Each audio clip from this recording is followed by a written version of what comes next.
April 10ஆம் தேதி குட்பேட clip படம் ரிலீஸ் ஆகுது. ஆனா திரையரங்குகள்ல 1ஆம் தேதியிலிருந்து ஏப்ரல் 1ஆம் தேதியிலிருந்து பட்டாசு வெடிச்சு ஆட்டம் பாட்டம் கொண்டாட்டம். இது ஒரு மிகப்பெரிய ஒரு செலிப்ரேஷனா கொண்டாடிக்கிட்டு இருக்காங்க.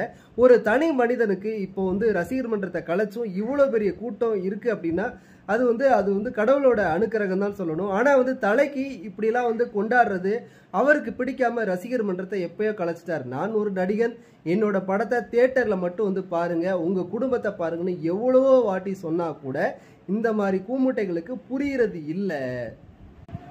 கஷ்டப்பட்டு உழைச்சி இப்படி ஒரு நடிகனுக்கு நீங்க பட்டாசு வெடிக்கணுமா, ஆட்டம் பாட்டம் உங்க கை காசை போட்டு செலவழிக்கணுமா அப்படின்னு யோசிங்க. இனி வரக்கூடிய காலகட்டம் திரையரங்குகள்ல இது மாதிரியான செலிப்ரேஷன் விஜய் அஜித்துக்கு அப்புறம் வேற எந்த ஒரு நடிகருக்கும் இருக்காது அப்படிங்கிறது தான் ஒரு மிகப்பெரிய ஒரு ஆறுதல். அதுவே போதும். தளபதியோட சினிமா கேரியர் கொண்டாட்டம் முடியட்டும்.